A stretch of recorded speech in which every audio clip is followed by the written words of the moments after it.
Hey, what's up, you guys? This is Iron and Integrity here. Today, I kind of wanted to go over being canceled and why I really don't believe it's a real thing. I feel like everybody always talks about cancel culture and how they don't want to be canceled, but in reality, I feel like almost no one actually gets canceled. The only time people really get canceled is when they go to prison. Other than that, people might lose a brand deal or a sponsorship here or there, but within a few months' time, everybody's back to watching their content like nothing happened. There's a few examples of people trying to cancel celebrities over silly things, such as Dave Chappelle landing in hot water after he made a few transgender jokes, or Morgan Wallen saying the N-word, and I believe he had a sponsorship taken away from him. But now he has 36 million monthly listeners. Obviously, stuff like that should end your career, but there's a lot more serious things that celebrities do that nobody seems to care about. Once you have a solid enough audience, it really doesn't matter what you do because your core audience will stay with you, and then you'll pick up more people along the way. For example, if you look at a TikToker named Tony Lopez, he was accused of soliciting minors to get inappropriate pictures from them. And if you look at his account today, he has over 20 million followers and still gets hundreds of thousands of views on all of his posts. This dude allegedly committed one of the most morally undefendable acts in the world, and he still has millions of people following him. A more extreme example is EDP445. He got caught trying to meet up with a 14-year-old to have sexual relations, and the only reason people don't watch him anymore is because he's banned on every social media app. Or you could look at a bigger celebrity like R. Kelly, who married a 15-year-old and was accused of a plethora of sexual crimes, and he still sold out tours. The only reason R. Kelly is still not touring now and making more money is because he is in prison. This is why I get so frustrated when people bring up cancel culture, because being canceled does not exist. And it's so funny people talk about cancel culture like it's this new thing, but it's just not. The words may be new, but the actions in itself are not. All it is a group of people saying, I don't like that you did this thing, so I'm not going to consume your content anymore. And when those people say that, it doesn't really matter, because that person still has a core audience that's going to watch them. For example, Deshae Frost. Excuse me, ma'am, real quick. I'm not gonna lie, you look good as on some real shit.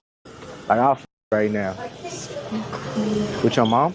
Oh, I'm so sorry. But can I get your number and get some food? He just goes up and sexually harasses this woman. And he got a little bit of blowback, but he still posted that video and left it up because he really doesn't see anything wrong with it.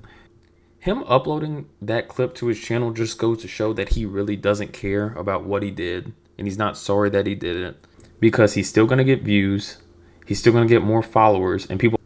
And then he's confronted by the brother, who's extremely calm given the situation. Answer. Who? One at the with red hair? For our number? Nah, you said more than that. You look so good out right now. But Bro, that's we sexual streaming, harassment. bro. I'm saying, bro. Like I'm saying. Oh, wait. Like I'm saying, though, bro. It's Like, just I'm a saying, prank. You just prank like But I'm you can't be saying. pranking with people like that. That's disrespectful. But I'm saying if she Some would have people said don't that, take that. nah, that's cool. If she would have said that, I She would have was on the respected phone. that. Instead of apologizing, he gets mad that he's getting confronted and says, man, it's just a prank. How stupid can you be to say that to somebody? You go and sexually harass his sister. He comes up to you calmly, and you can't even apologize. All you can say is, oh, bro, it was a prank. It's not like that. And that's the biggest problem with these YouTubers, streamers, TikTokers. It does not matter what they do because people are still going to watch them. They begin to believe that they are above the law, and then they act like they are. A lot of social media influencers have discovered this and decided to use it to their advantage. One example is Logan Paul, who's in scandal after scandal after scandal, and he uses the fact that people hate him to leverage it to get even more views on his content and make even more money. Jake Paul fights dudes who are 25 pounds lighter than him or 20 years older than him, and people still watch his fights, so why would he stop doing it? That's why I find it so funny when people try to talk about cancel culture, because it really doesn't exist. And both sides of the political aisle try to use it to their advantage. For instance, Harry Sisson's in some trouble right now for talking to multiple women at once, and people on the right are making a huge deal of it. But in reality, they don't really care. They just want to have a gotcha moment on this liberal guy.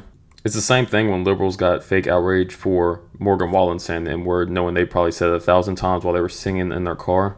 The biggest problem is people don't stand for what they believe in. They stand for what everybody else believes in. My main point is, next time somebody talks about cancel culture, just don't listen to them, because it really doesn't exist. Because being canceled really doesn't exist. But that's pretty much all I got for you guys. Thanks for tuning in. I'll see you next Friday.